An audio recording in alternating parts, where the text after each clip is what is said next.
For all your pastry, bakery, and quality food, CK Restaurant is the only place to be. We do catering for birthdays, weddings, and all related services. We have all kinds of local foods, American, European, and even beyond.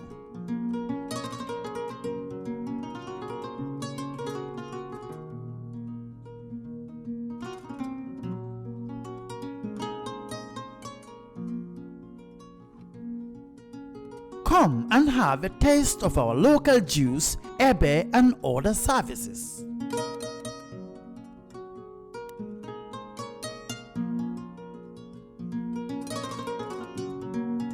At CK Restaurant, customer satisfaction is our priority.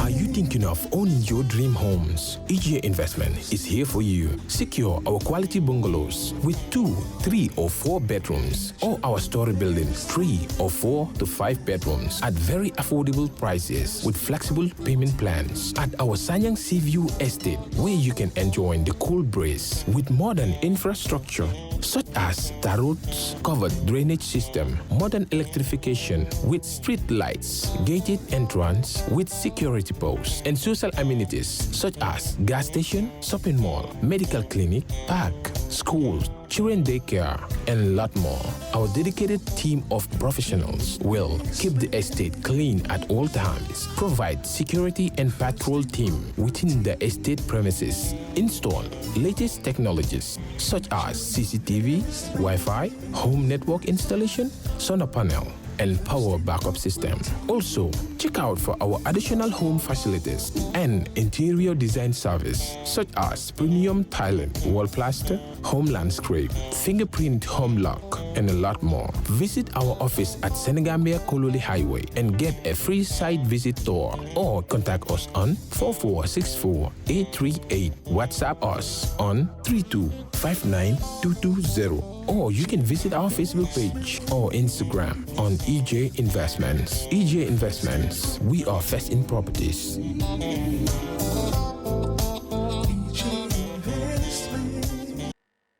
No investment program for import substitution, so that we'll be able to generate what we need to consume, and therefore not only provide what we need, reduce what we are spending on importation, but also provide the basis for employment in the country.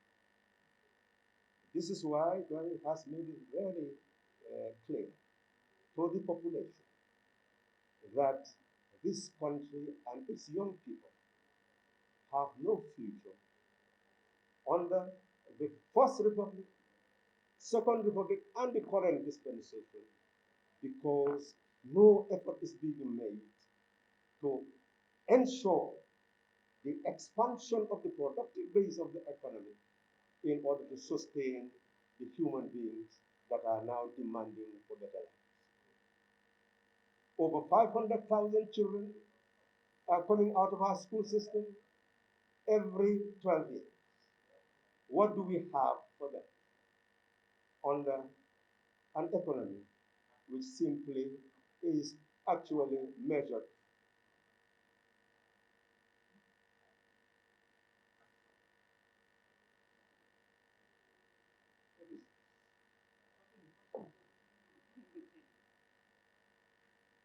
Well, I'm sure the whole world is listening to us, but I'm getting hands from there.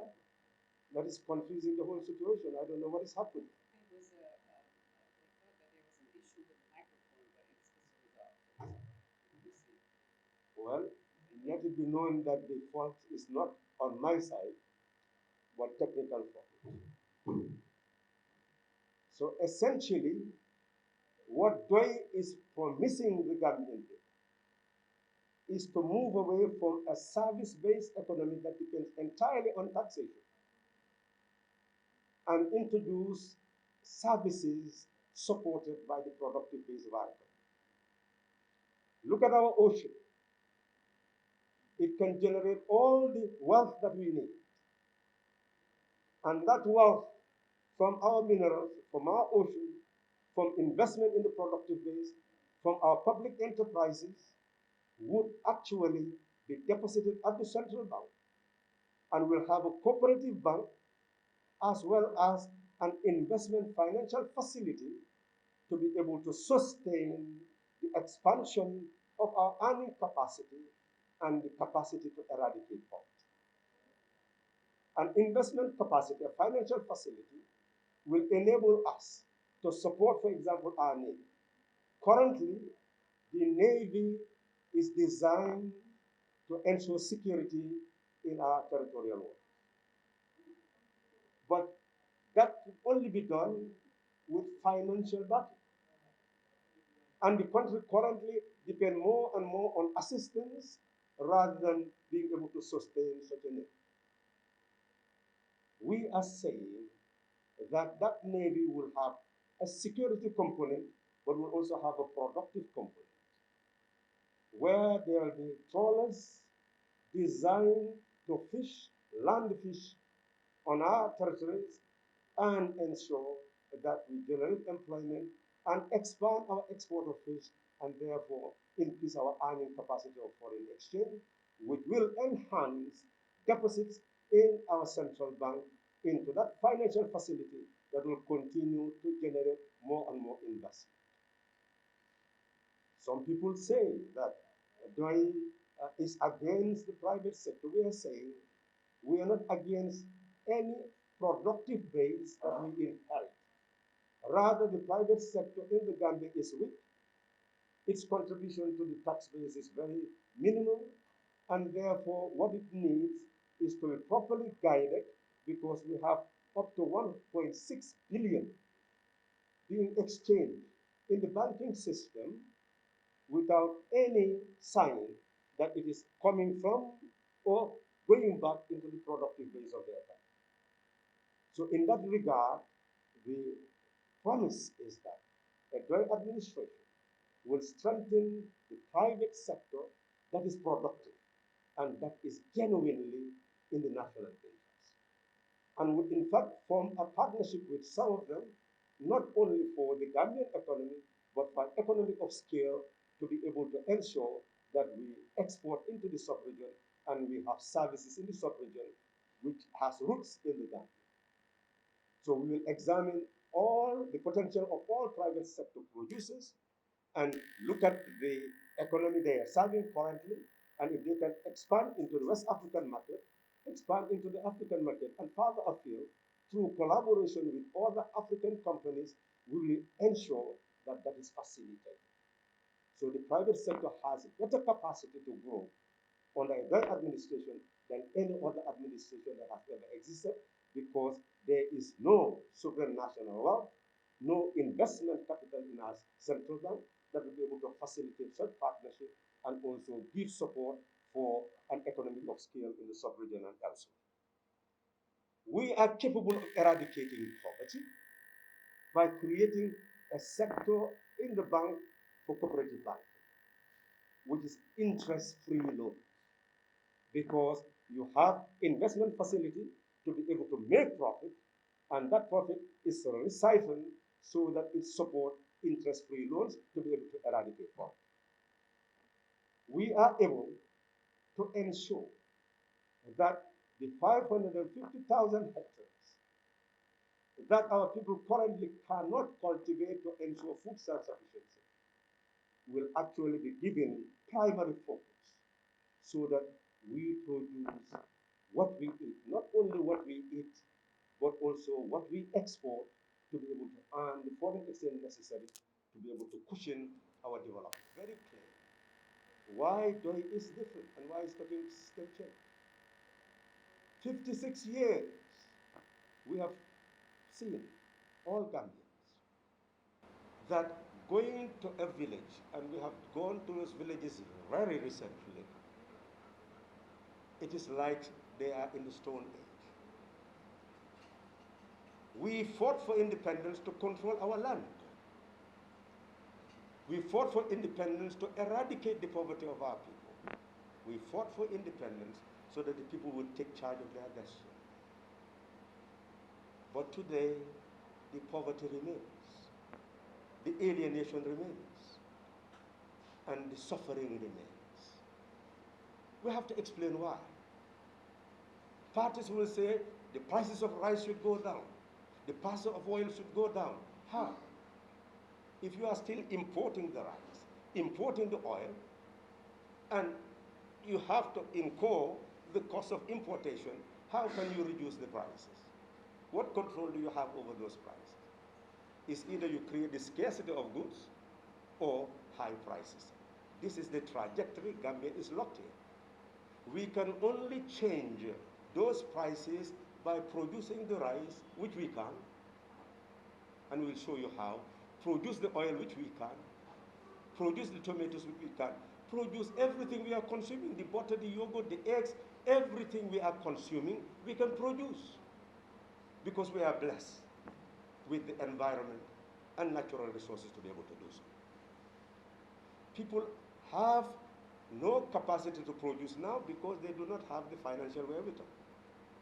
So companies will come from abroad, go to the people in the villages, sign contract with them, and rely on them to be able to produce banana on their soil with their labor in order to export it, in order to make wealth at their expense. Is that why we became independent? And that is the policy of many political parties since independence. The commercialization of agriculture is not designed to empower our people to produce more so that they can sell more and earn more. It means handing over our land to others who have the financial wherewithal to invest. Because the people cannot go to banks to take loans because of the high interest. We are saying that is not pre-designed. It is created by policy. Policies that are poor. So our problem is the poverty of policies. And that is what we intend to eradicate. That is why we say we are going to have a cooperative bank that will give fertilizer, seed, and farming implement to farmers without interest. They will go and expand their production to a commercial level, large-scale farming, large-scale family farming, and sell their produce.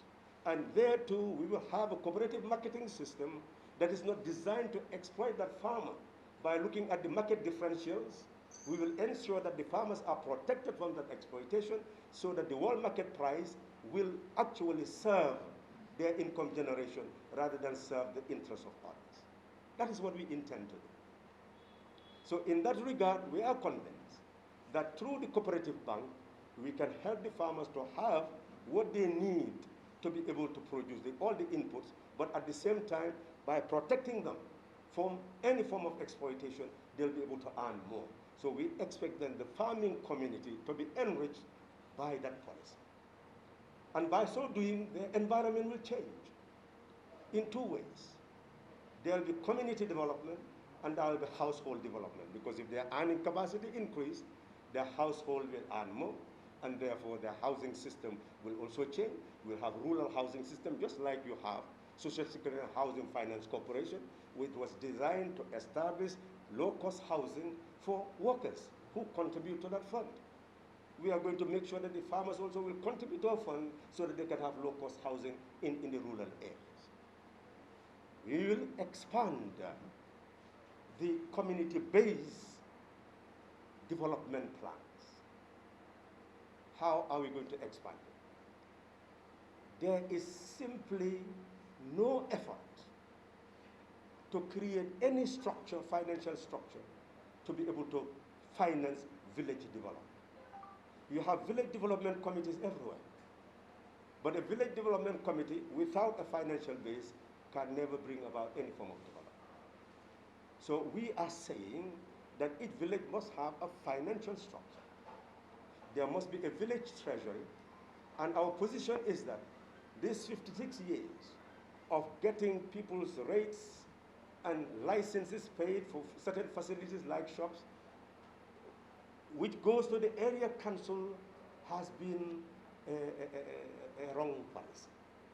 The policy will rob the villages and will not give them any form of development. No water, no electricity, no roads, no health center, no facility that you could call general welfare. And the purpose of a government is not only to be entrusted with authority, but to use that authority to promote the general welfare of the people.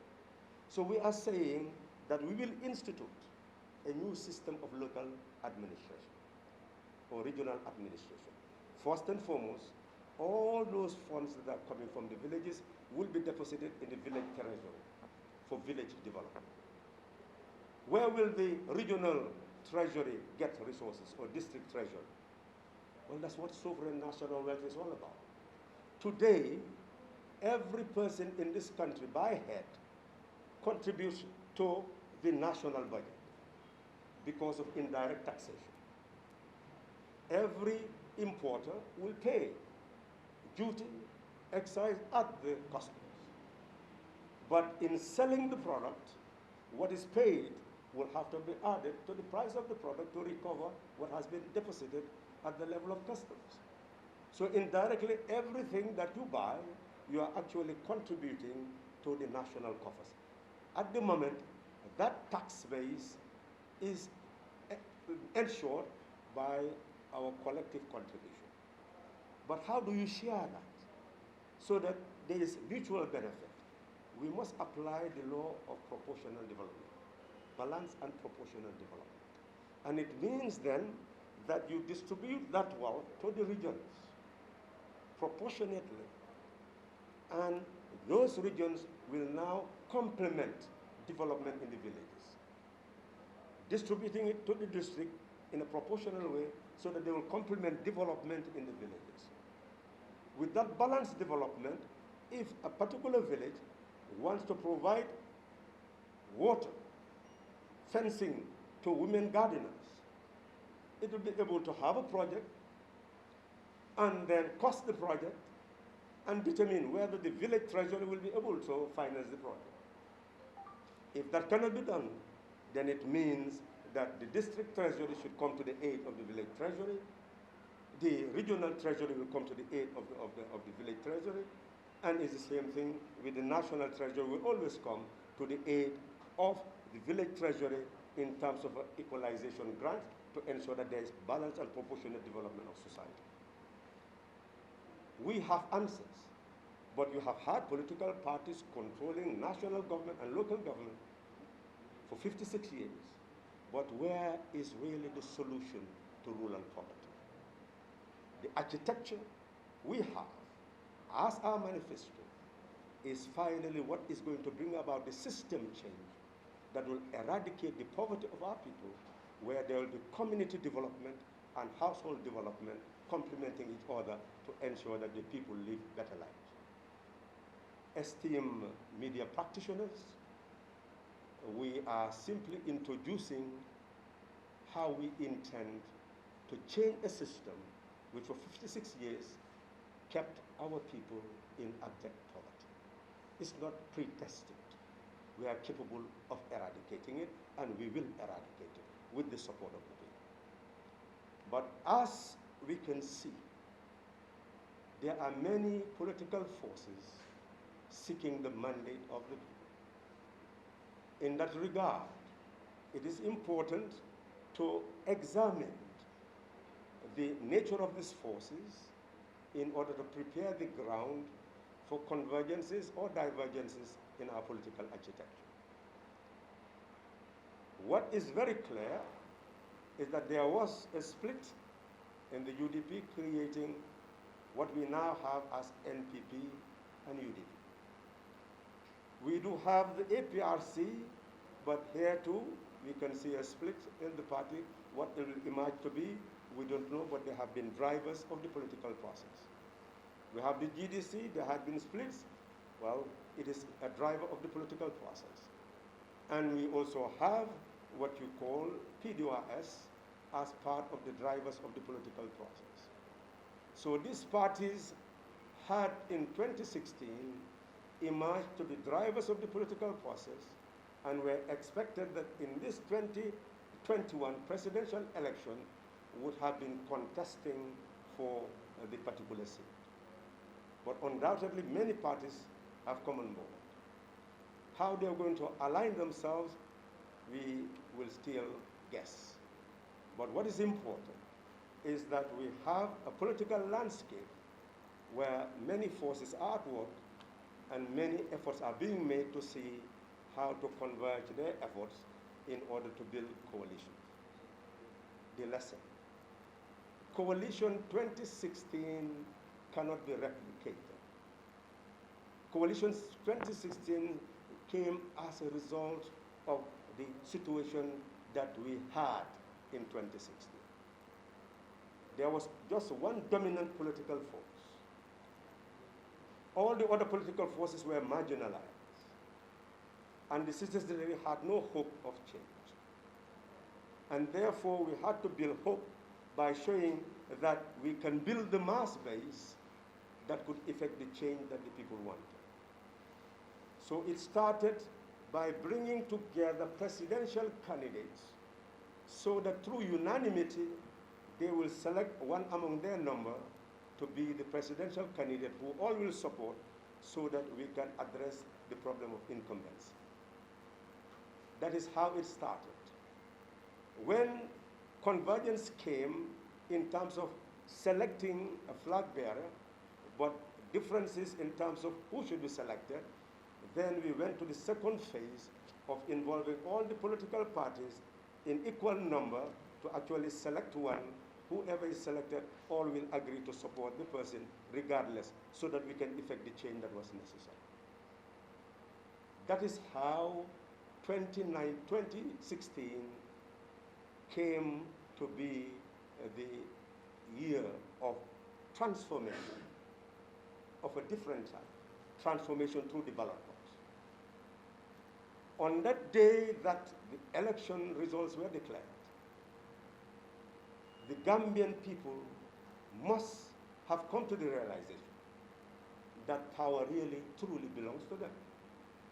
And that's why we insisted during the impasse for that power to be maintained, that electoral legitimacy to be maintained, that constitutional legitimacy to be maintained, and it was maintained. A new Gambian should have been born, a Gambian fully conscious that their power and voice will determine their manner of government. And together, they are responsible for the destiny of this country. Whatever happens, they cannot abdicate from responsibility. Now, we are faced with a new situation. That change had come through the ballot box. But many people are saying the change has not brought them what they had designed for themselves. That is why we talk about regime change. It's a change of government. But what people are now demanding is a change of a system to ensure that their poverty, any injustice, their ignorance would actually be eradicated. Those forces who recognize this could come together to be able to salvage the country. But bringing people together just for a change of a regime at this moment will be an abuse of our population who are demanding, the population who is demanding for that change to really come about, a change that is meaningful, a change that is purposeful. So in that regard, DOI's position is that we will not be part of any coalition just for the sake of changing a face. We can only be part of a coalition whose fundamental aim is to eradicate the poverty, the injustice, and the ignorance of our people. That's number one. Number two, that coalition building could come in two ways. Fundamentally, it could come through unanimity by those who intend to stand but have the same objectives to really select among their number the person who should actually lead in that regard.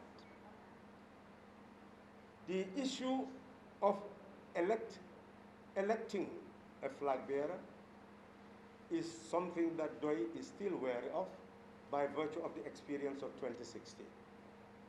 Because we do not want anymore to be held responsible for failure. We must therefore negotiate with maturity so that we prepare for success rather than failure. We must ensure that what happened in 2016 does not happen again. That is our fundamental objective. So therefore, we are ready to negotiate with all partners with one condition, that we will not allow any possibility of 2016 being repeated again. The Gambian people own the Gambia. Their voices and their power will determine the future of our country. The information they receive and the conviction they have will determine the type of politics we are going to have and the quality of our politics. Power belongs to the people, and power consists to no one without a demand. That is what our leaders have always taught us. So therefore, if the people are to concede, to entrust their power to anyone, it is their duty to demand what is necessary for them to live in liberty, dignity, and prosperity. They should not demand anything less. They must demand for the eradication of poverty. They must demand the eradication of injustice. They must demand the eradication of ignorance. If they demand any less, then they are subjecting themselves to be spectators of history rather than the architects of their own destiny. Thank you very much for listening to me, and I hand over to the chair. All right, thank you very much, ladies and gentlemen. That's the conclusion of the statement by presidential candidate Halifa Sallah. The floor is now open for questions, and I would like to have each one of you, just to tell each one of you that if you are called upon to ask a question, please state your name and also identify the media house that you represent. So we will start with the first question, please. No, don't worry. My name is Landin Sise. I'm from Kerr.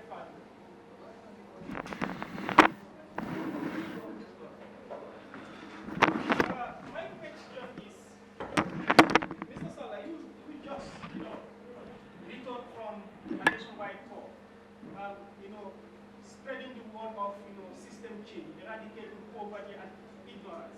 From 1 to 10, how would you rate, the message that you are disseminating to the people?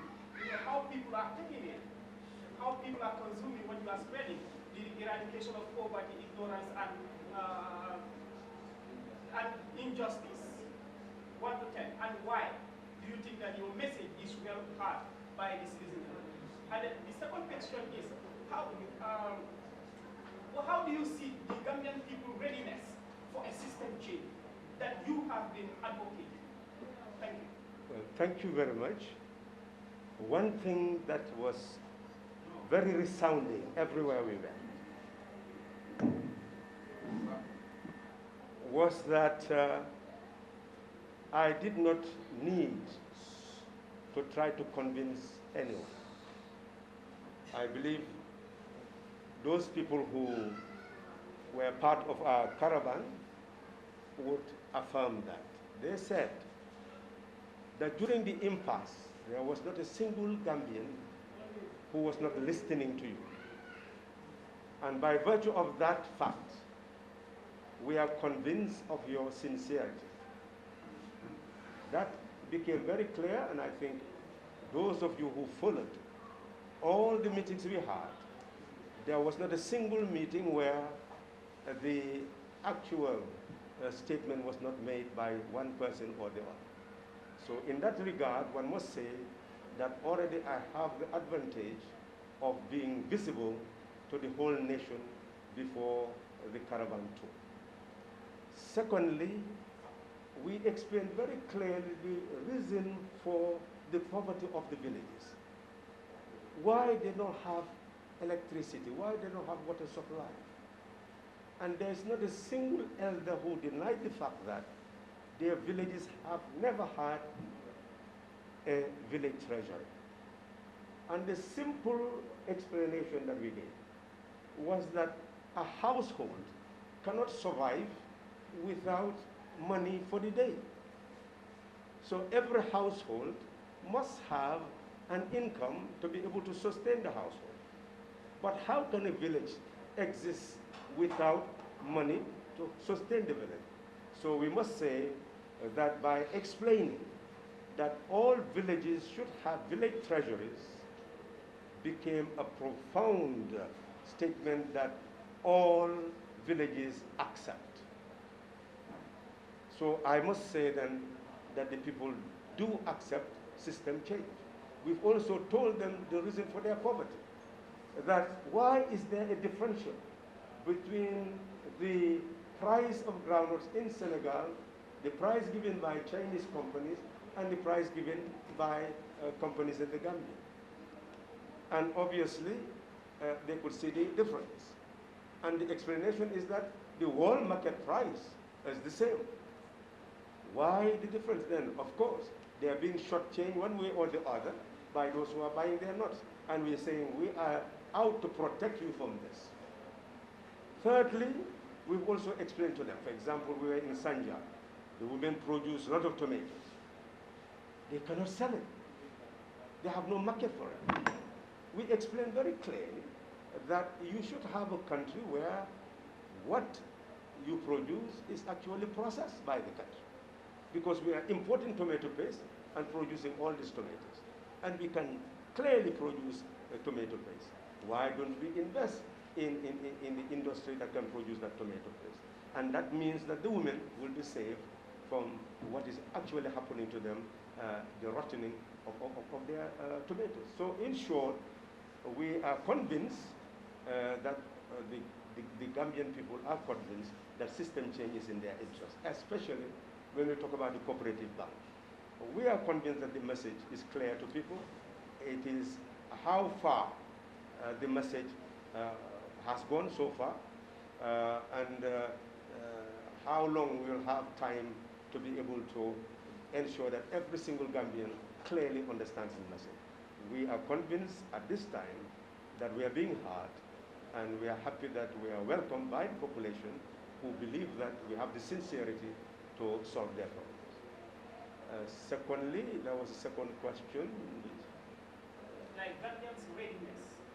Well, what we can see from the interaction with the population, when you get down to shake their hands, they almost wish to, I will not say break it, that will be a negative statement, but if you are not studied, I don't think you'll be able to survive the real pressure that comes from the people, and it's the pressure of love, which has no pain.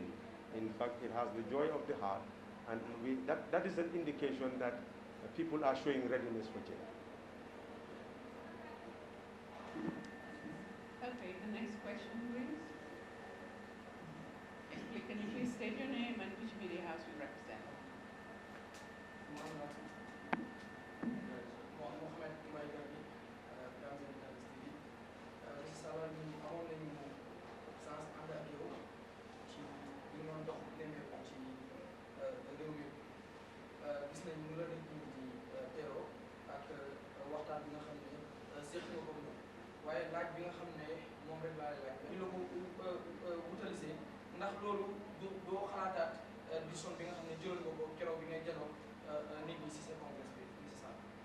jërëjëf ci laajte boobu ci jaaxle bi réew mi nekkoon yàgg nañu di jéem a woote ba dugg sax ci coalition gis nga ci coalition 2011 ne demoon naa sax ba mënoon naa taxaw pour ñoŋante pour nekk presidential candidate waaye dama ko bàyyi woon ñeneen ñi nga xam ne ndax maa woote woon dajale leen ma gis ne du mandute nga woote ba pare dal di jiite géew ba mu mel ni dama waxoon ne du ma ca bokk te ñeneen ñi sax dañ foogoon ne dama leen doon nax ci jamono jooju loolu yëpp pour dimbali nit ñi ñu xam ne place bii du place yi liggéeyukaay place bi dafa nekk place yi jox àq sa réew ne doomu réew mu nekk dafa am àq ci réew doomu réew mu nekk dafa war a pare benn waxtu boo xam ne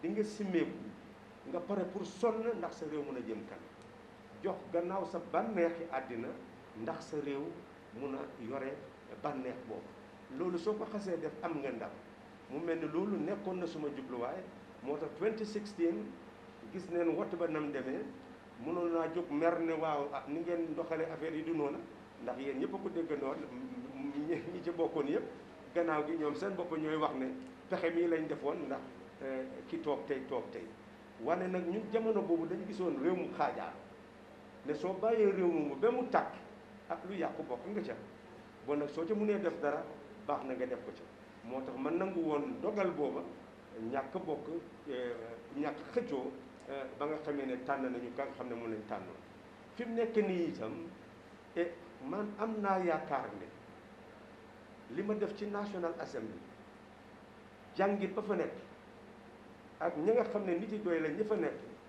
mun nañoo continuer liggéey boobu ci National Assembly même su fekkee ne ma nekkuma te fekk léegi-léeg ñu sayante ndax nit soo demee ba xam ay yëf te yow ñu ngi bokk ak yow léegi-léeg ca gannaaw mun nga leen a sàcc li nga xam ne des nañu ko xam mu mel ni toll nañ foofu foo xam ne jaratul may ut place ci National Assembly ndax liggéey ba ma fa waroon def yaakaar naa ne def naa ko ba pare ci liggéeyi président itam li ngeen a wax nii leer na lañ ne ñàkk mi ndóol gi nekk ci réew mi notel gi nekk ci réew mi mun nañ ko fee génne amul benn doomi Gambie fi mu nekk ku dégg wax ju ñuy wax nga ne wax ji day neen la mënut a ne kenn mënut a dàggeeg ñu xaaral ba ci presidential debate bi du am benn koo xam ne kii taxaw na presidential vote koo xam ne kii ñun danañ jàkkaarloog moom ñun ñu wax liñ nar a defar réew mi mu teggi ko loolu mun naa leen koo dégg suñ ko mënee teggi rek boobu man suma bopp naa resigné nekkaatuma candidat bon ñun am nañ lu wër loo xam ne lii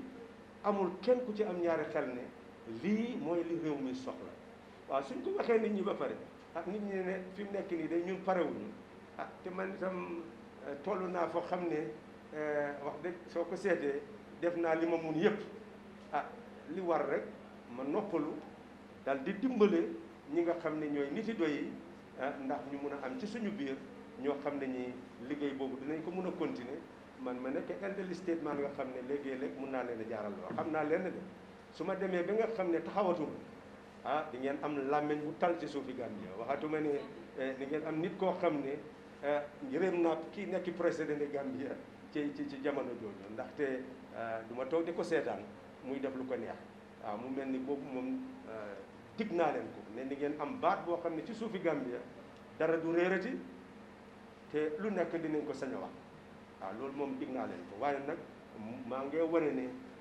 bii mooy suma mujjantali tax pour ut place président loolu la ñuy wax sax ñi nga xam ne ñooy samp coalition ne man li maa joxe pour wàllu coalition mooy li ñoo ooyee ci anglais one term presidency taxaw rek benn yoon de duma taxawati waaw ku def coalition ak ñun na nga am garantie ne am nga one term president su ma jeexalee du ma utati président so incumbency amul ñaareel bi itam an inclusive government mooy government boo xam ne dina xëcc ñëpp ñu mun a tabax Gambie bu bees loolu ñu pare nañ pour def man pare naa pour def ñetteel bi itam pour génnee incumbency nga toog ci nguur di jëfoo alali réew ma di jëfoo doole réew ma pour mun a parayage pour toogaat wala ku la jege mu toog boobu day man wane naa ne dinaa fexe loolu du am ne su ma toogoon mbéyam nit yi doy kiy utaati président na nga xam ne aw ma farfarloog yow de te xam naa ne loolu xewoon na ci Mali ci Alpha Konaré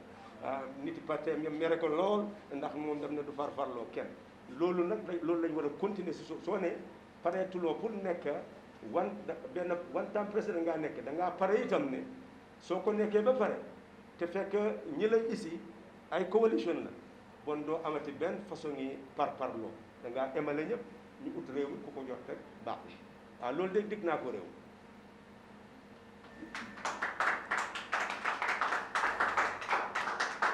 All right, the young lady in the back, please. Yes. Please state your name and which media house you're from.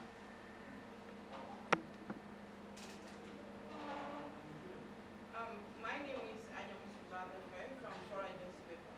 And Mr. Sala, talking about generating economic system in the Gambia.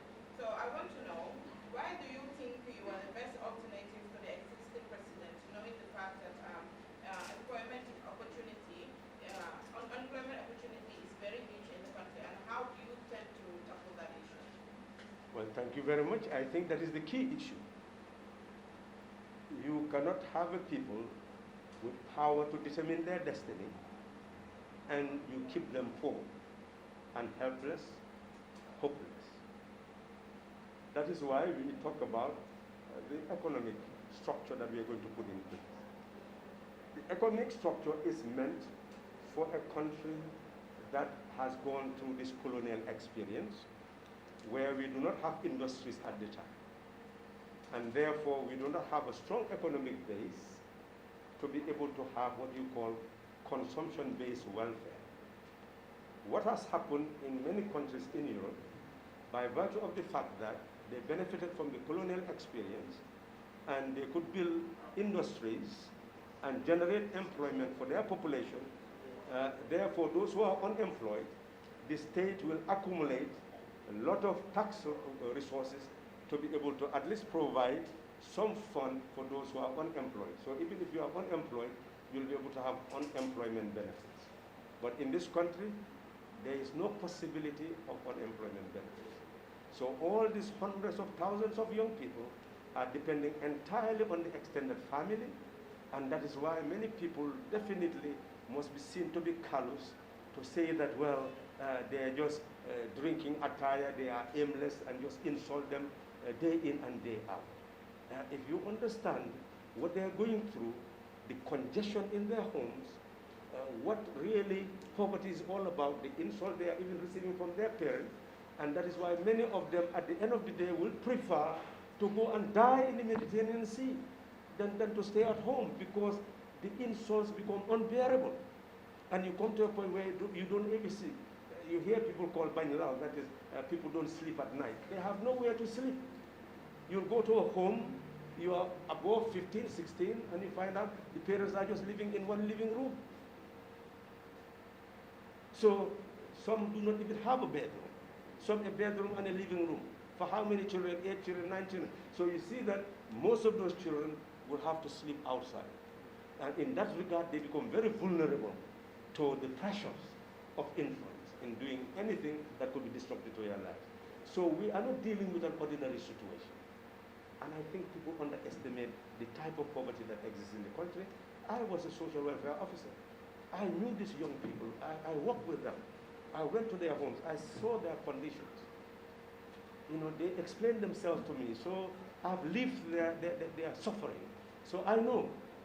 That's what pushed me into politics. I could not bear that suffering anymore. I knew about it. I wanted to effect change. But when I started working there, it became so real that I had to work for change. Otherwise, I'll be the biggest hypocrite on earth. So in that regard, I am emphasizing to you that our economic policy is to build sovereign national wealth.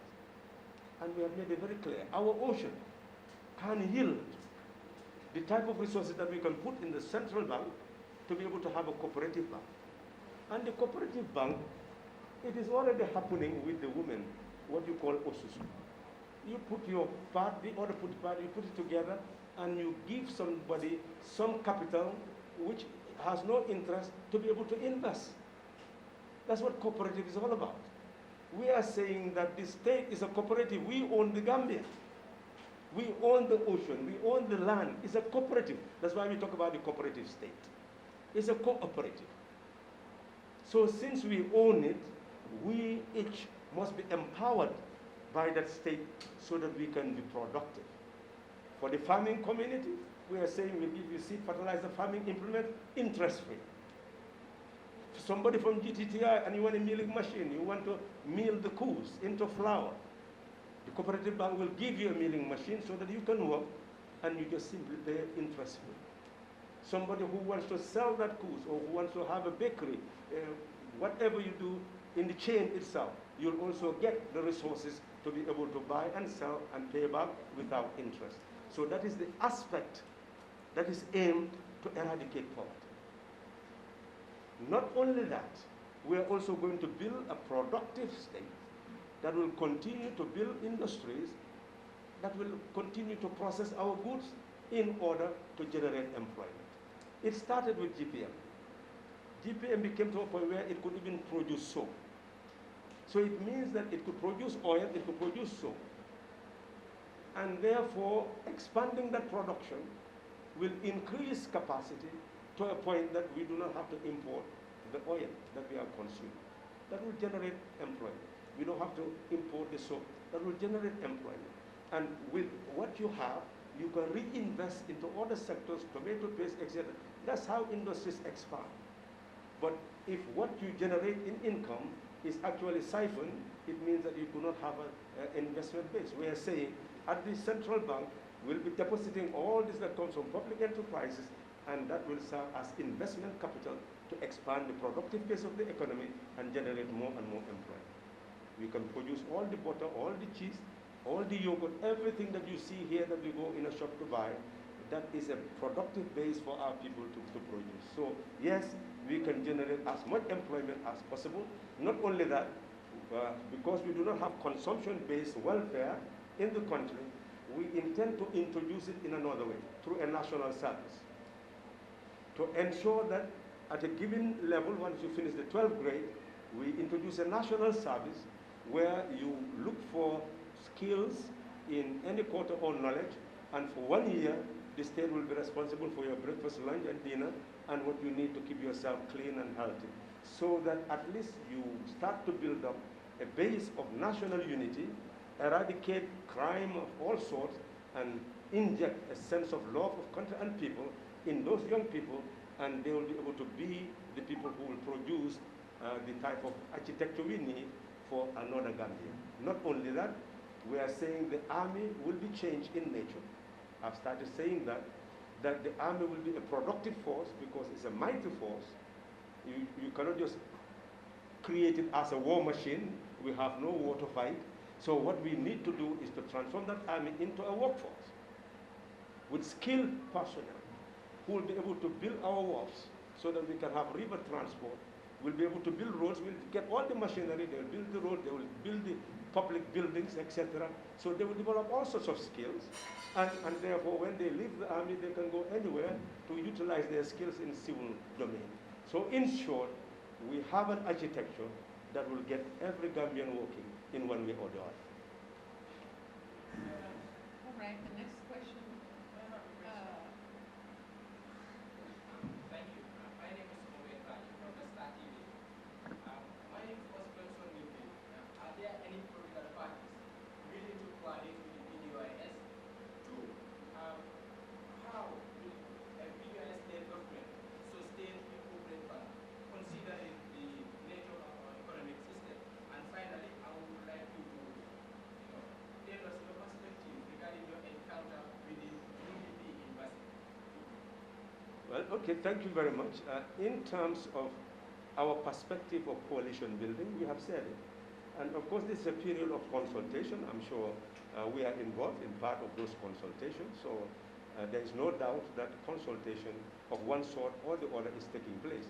Because if you are a presidential candidate, you may wish another presidential candidate to support you, and you may go and consult that person. So consultation does not necessarily mean that you've coalesced. So it is a process, and I believe that the processes of consultation is on.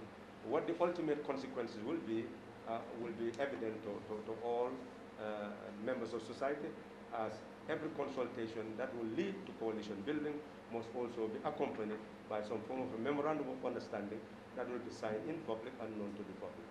So I'm not aware of any memorandum yet signed in that regard, but I'm sure consultation is taking place. Number two, you've emphasized the cooperative bank. Well, even before you transform society, we've told you that you are having a revenue base of 13 billion with grant of about 12 billion with a 25 billion budget prospect. So you are aware, I'm sure, that this year the government tried to create a project to really support households, and over 800 million was spent on rice, schools, on rice, oil, and sugar. Well, imagine 800 million. You mean that cannot be put at the central bank and say that, well, we will utilize that money at least to give seed, fertilizer, and farming implement to a certain number of people so that they will produce without interest? Because you are giving them the 800 million as a gift. You mean you cannot give them that 800 billion to produce without interest? I think you can see the rationale. So therefore, if you can go and give aid, which is gift, but this is saying direct that to production, let it be in the form of farming implement. I believe that is very practical. And we are not only talking about this small, tiny economy. We are saying investing in our mining, investing in our ocean, in order to generate more income, to ensure that that income that is generated will go into the central bank in two ways. One part is meant for cooperative banking to eradicate poverty, interest-free loans.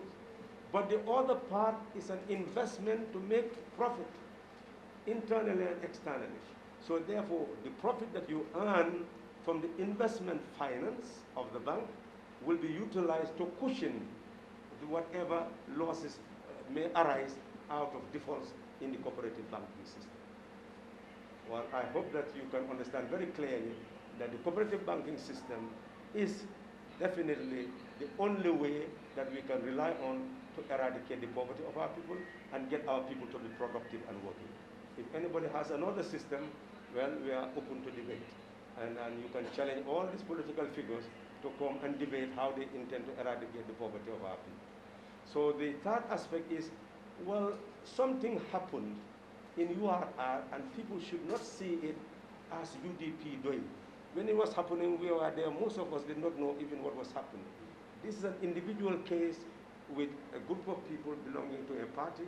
And of course, when a person wears a party attire of any sort, when something happens, they will talk about the party, they will associate the party with it. But this is an isolated incident.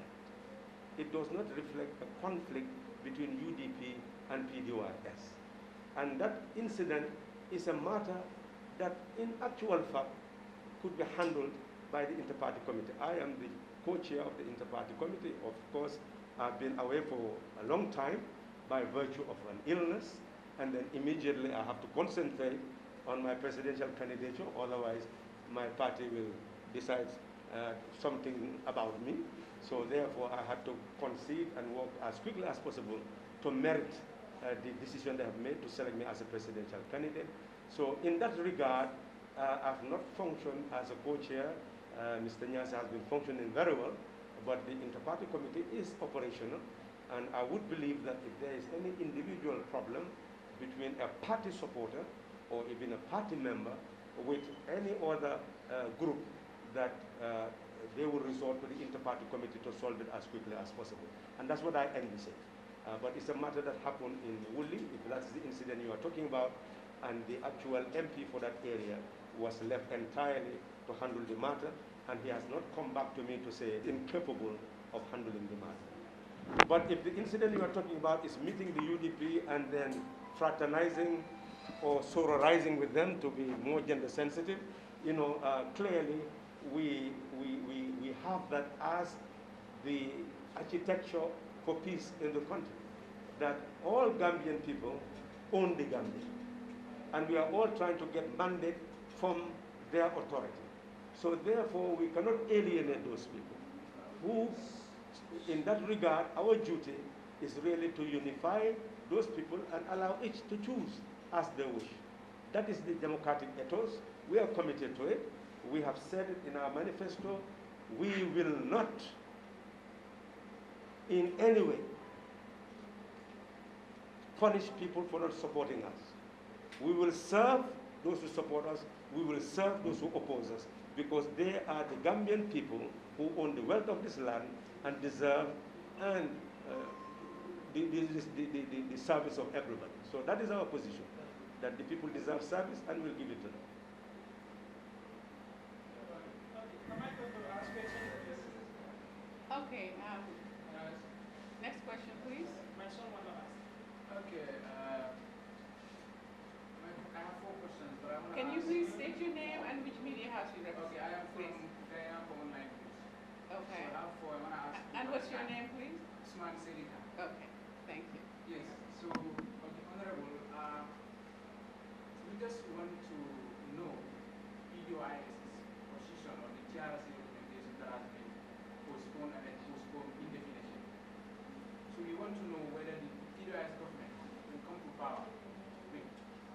prioritize that recommendation. And then the second one is we have had some news that Jana Dukle would be a standard bearer of PDOIS. Could you please clarify this? And if you want, I can ask you one or two. Yeah, go ahead. You can ask any question. Okay, the third question is on the on corruption.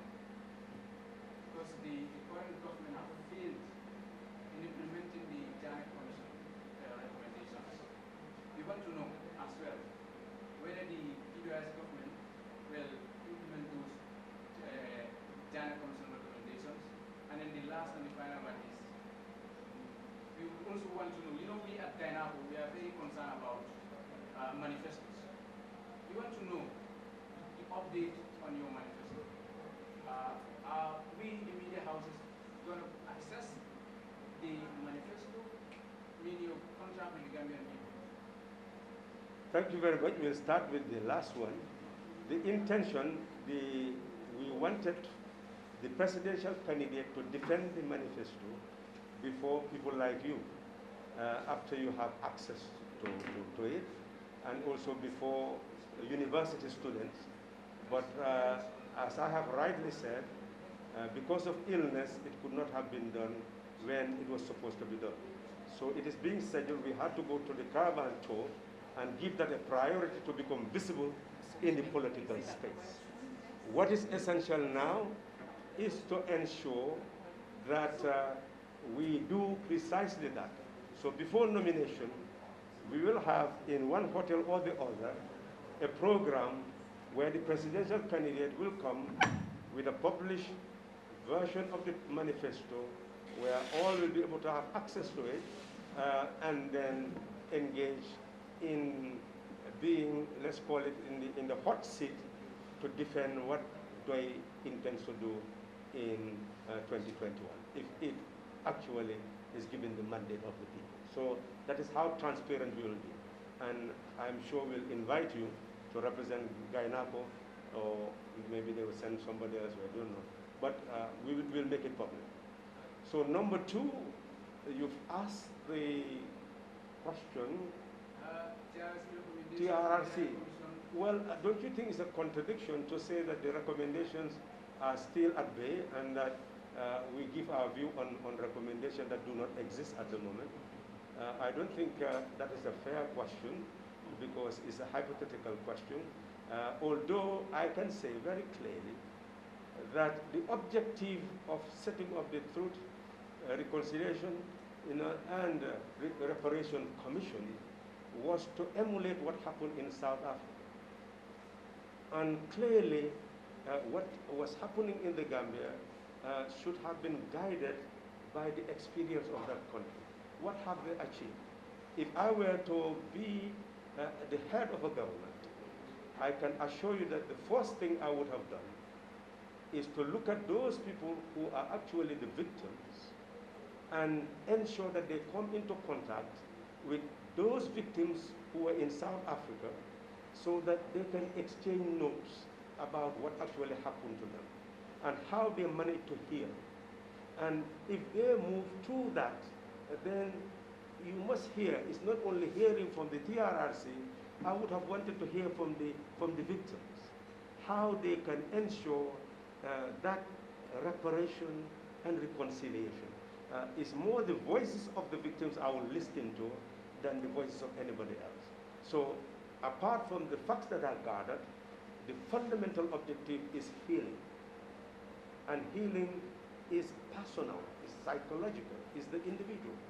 So I would take a totally different approach. After the facts are gathered, of course that is the approach that is taken.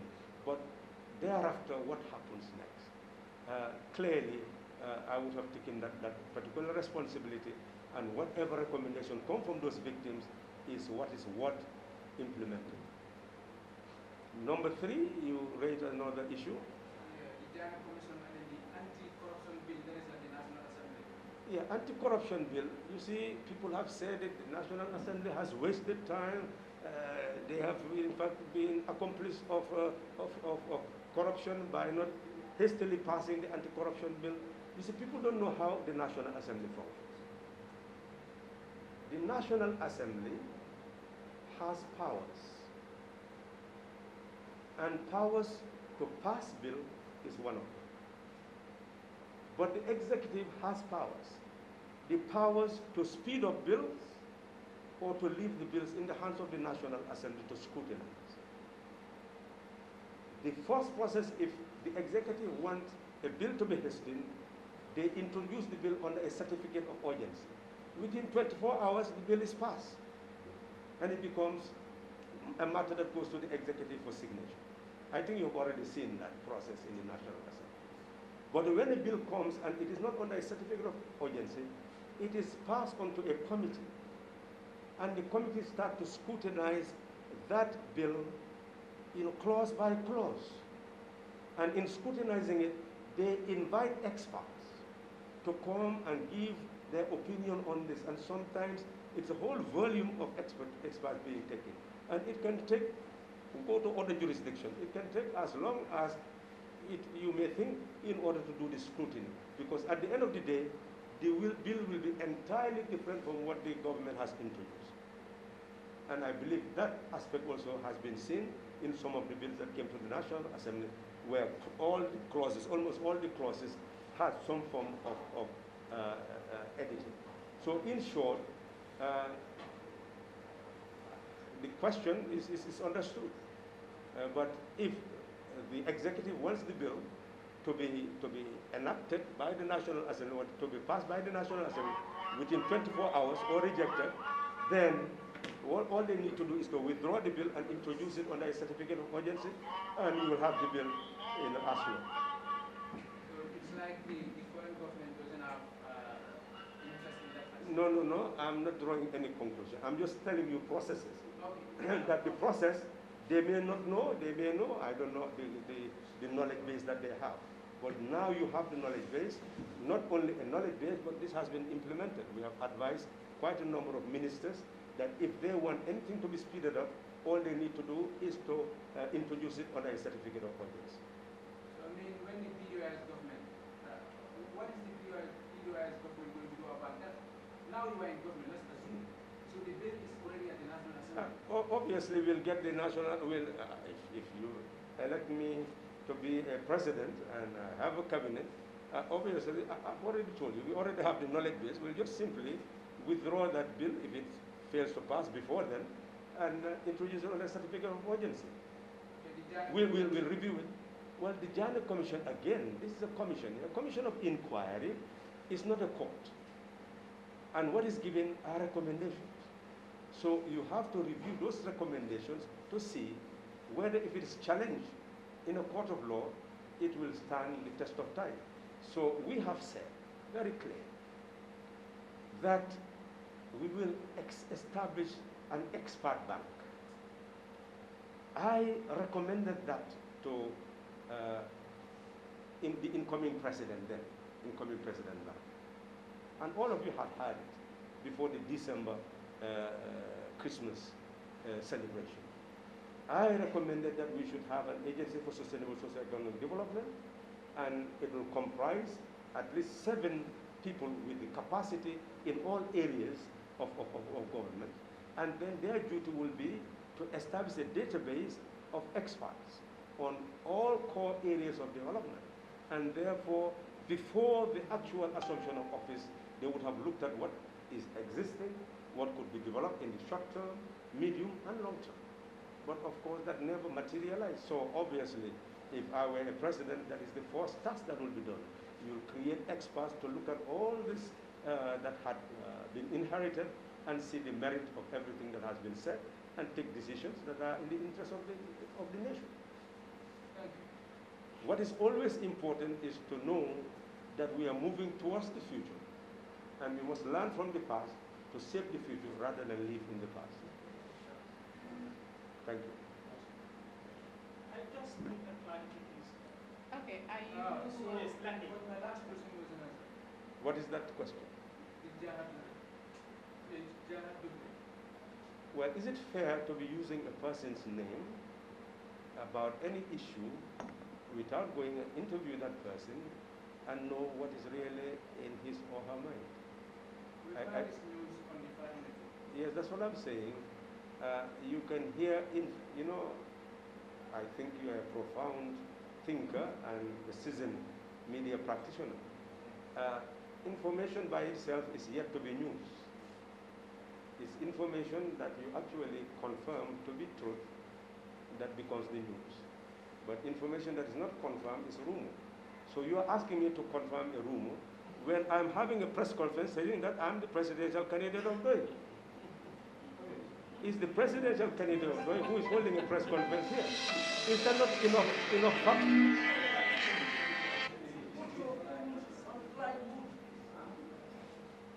So the presidential candidate of DOI is addressing you. Or do you doubt that? No, it's okay. All right, thank you. Yes. I don't know whether Madam will sideline me again. Oh, did I sideline you? I think you asked a question. Yes, Did you ask a question? Okay. Yes, you've asked a question, so give someone else a chance, please. And I'm looking at this line up here, and I think, let's see, Gambia Talent TV has a huge representation here, and I think some of the people from Gambia Talent TV has asked questions, or was it one person who asked the question? It was one person, I believe. And then Kerr, I don't believe that we've had anyone from Kerr. No, you have. You just now. Oh, okay, you had one from Kerr. Okay, so what about Musuke Bajo? I'm here. No, she asked. That was probably, well, she's written here as from Gambia Talent. Yes, I'm here. Oh, okay, so do you have a question? No. Okay, so I don't know why they wrote your name down here. Fatou Sanyan. Okay, can I just take the next question, please? Someone who has not asked a question yet. No more questions? Okay, then proceed. Okay, I just need clarification. On my way here, I received a text message from a friend informing me that, Honorable Khalifa Saleh is announcing, his resignation as a National Assembly member. So I just need clarification whether this is true or not, because I just received the message while coming here. Well, have you been following the news? No, I don't know, but he just... No. Don't answer me even. Maybe I should not ask you a question. You have to be firm and defend your profession. Say that I asked you a question. Answer it. Okay, I will answer your question. Honorable Usman Sile is here. I was ill for a while, infected with coronavirus of the worst type, which I will narrate later to show how I escaped from my contract of death with coronavirus. I refused to sign the contract and became alive. Essentially, I went to the National Assembly for the first time, and the surprise was that they made me the Speaker of the National Assembly for the day because of the Speaker and the Deputy Speaker were absent. Didn't you watch that? Yes, I watched that. Well, No, why are you asking about resignation? No, this one is saying that you will be announcing your resignation as National Assembly member today to run for presidency. That's the message. So that's why I need to clarify. Haven't you seen people running for presidency and still remain as National Assembly members? Well, you should do your research. Ask the question later. Go back and see whether there is any law forbidding people from holding position in National Assembly and running for the presidency. And also find out whether it has happened before or not. Then in the next press conference, you can tell me the facts and ask me. I'm not asking, I'm just asking for clarification. Well, clarification means that I am still a National Assembly member. I'm still a National Assembly member. Okay, thank you. Any other questions, please? Does anyone have questions? Okay. Well, did you want to give closing remarks, or was you just Well, I don't think closing remarks would be necessary. Okay. Except to say that we will have the same sessions to clarify matters to the Gambian population in our local languages, so that everything said here would actually be said in the languages that the people do understand. Li nga xam ne wéral nañ ko ci suñ biir wax ji ak nit ñi mooy ne ñaari néeg moo nekk ci réew mi boo xam ne kii wote ci la mun a dëkk néeg boo xam ne kaso ndóol la kaso noteel la kaso réer la ak néeg boo xam ne néegi tedd la néegi fonkeel la ak néegi leer ne seen carte wote yi caabi la ak bunt su leen neexee ñu tëj seen bopp ci kaso ndóol kaso réer ak kaso noteel wala ñu ubbi bunt bi jàll dugga ci néegi tedd fonkeel ak leer ne léegi su fekkee ne tëj nañ seen bopp ci kaso ndóol kan lañ war a sikk ci àddina fu ñu laaj nit ñi loolu ñu ne suñ bopp bon nag am nañ yaakaar ne nit ñi déglu nañu xam nañ wote bi lan moo ko waral ka birin ɓe bolongo kono ka même fo mool ye wala mu bum fulale ɓe keeri bum fulame yaalon ko kilin mu kasole fo har yaala kaso tili mbali yaala kaso an filola kaso anin dol men yaalon ko dahaale ɓe je buñaale ɓe je fahamurale ɓe je sañi caaboɓe mool ɓulle bundaɓe mool ɓulle wala mu carte kesole fo iɓe parela pour que wo bunda yele ka ɗum daha kono buña kono anin fahamuro kono walla ka fan soron kaso kono fo hare ala kaso tel mbale ala kaso aɗa filola kaso ni ye woñini ka mo moola ko ni ye fan soro i ñanta jumaale jalayla i ka fo ko m fan woto amunta ko mool ye fahamuro soto kuwol kono sa ñiñi woto men ɓe naala wole mum a kumma yaati molɓe wole jiɓen we thank you very much media practitioners for tolerating this long presentation. We'll try as much as possible to actually produce it in writing before the end of the day. Hopefully, we should get it to you as quickly as we could. But generally, I do not write before the presentation. I write after I've done the presentation, so that we'll take that and try to produce it as close to verbatim as possible. Thank you very much.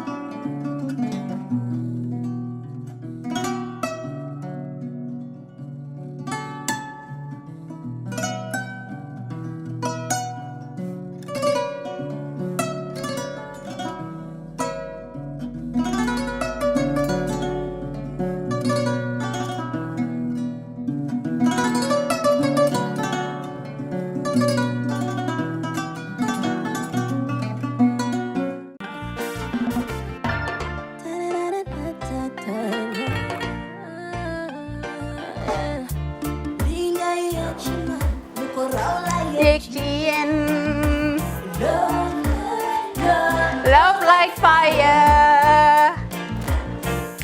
Wow.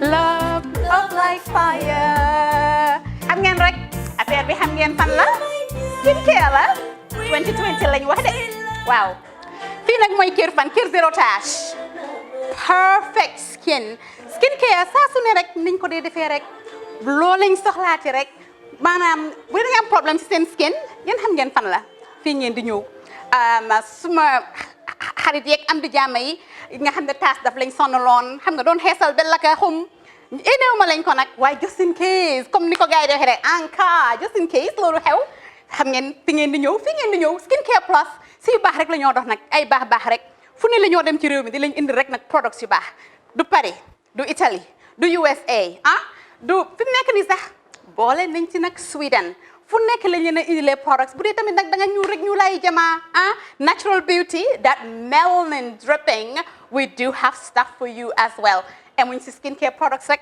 ñu ngi ci cuub yi tamit fu ne la ñoo jaar in fact sax last commercial bi ñu defoon waxuñ leen woon ne dañoo dox ci ay kawar 9A grade rek nag waaw we do have bundles as well hair si lu ne la ñoo dox ñun ñu ngi ci rafetal jigéen rek luy taaral jigéen rek waaw boo leen di tukki tamit bëggoon rek classic suitcase ñu dañoo dox ci ay samsonite duñ dee indi any brand of suitcases though other than samsonite comme li ma dee wax rek boo eggee airport dëri samsonite dafa am nuñ laa xoolee waaw ngeen lan nag waaw skin ci moom la ñu gën a xamee nag skin care products ci moom la ñu gën a xamee ñu ngi dox tamit bentey tamit si ay dàlla waaye man nag skin care mooy suma specialty xam nga rek jigéen bu sa xar kanam réglé loo def mu jag am nañ Patricia Reiner, Kiwi Eye, the whole range, Lighten Up Gold, Tomatine. I mean, the list can just go on and on and on and on. Lépp loo xam ne rek luy taaral jigéen la ci yooyu rek la ñoo dox. Skincare Plus nag emuñ si Gambia rek ñu nga United States ñu ngi Gambia fii ba pare bu dee yaa ngi anywhere in Europe mun nañ la ko mail within 3 days rek ñetti fan rek nga jot say diw emuñ si loolu rek dañ laa consult tamit balaa ñu laa jaay diw dinañ def a free consultation pour wax la rek exactly li nga xam ne moo méngoo ak sa kanam dinañ leen wax tamit ne rek am nañ perfumes, you know, fragrances, men's shirts, accessories. We do dresses as well. We do blouses. I mean, we do shoes. Name it, we do them. Skincare Plus 2020 is our year of perfection. Zero task. Fu nekk nii réew mi fii kenn waratu fi task. Kenn waratu fi am problème kanam. Kenn waratu fi am problème picture. Boo ko amee dafa fekk ne rek ñëwuloo ci place bi fii. Love, love, love like fire. Bring my yobo gumba fire.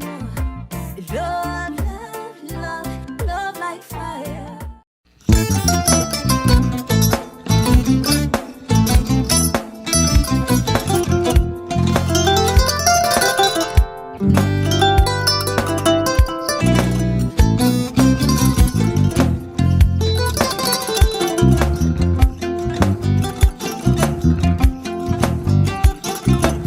Agada ke mbijan ro aga nyaade albaka mbaka important yo nga transfer la sto ya transfer la ha code nyinji okay important nsila id soto ha sa so sorry agada mbijan ro albaka mbaka bara alla service o tariaka bare mo ki janna nun kunu bara tariaka jannom yona forest de bureau gambia ton kon na no mbari ya bere birim koyna fo katon bari si kodo kino katon nim fo bolon blabe 56 branches mola soto gambia jam ha gambia kono ani gambia bantala bankol nko kodo kiya bere kodo sifa fo falindiro fo nyaadi lafta memmen na kodi to poto nin kodi maraw jannom number 1 di nyonta andum fana nata anoda enterprise sotale wolam nyindi ko domorol fana kol fana be firale le dadi mani domorol dir fana beteat gambia dawda yalo ngam fa kendol sotale je wo moyo diat apelenta barka ba ya lafta nyelan kendol e binaji yalo bu kanyi la ko la barka ba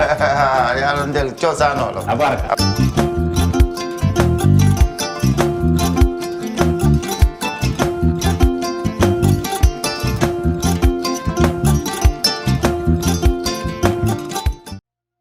We live in a day and age where technology is creating a world without borders, filled with unlimited potential to improve the lives of the people around us. Innovarex Global Health ushers in a new way of leveling the playing field with increased access to quality healthcare services delivered at your doorstep. Our qualified professionals are equipped with state-of-the-art point-of-care testing technology to conduct tests such as kidney function, liver function, electrolyte tests, body composition, hemoglobin, A1C, and many more services with the highest efficiency in delivering results. The addition to our flagship Wellness on Wheels, more fondly known as WOW Delivery Service, brings the entire clinical experience full circle. IGH has remained committed to creating the future of healthcare delivery. Gone are the days of sending loved ones outside the country for basic medical services.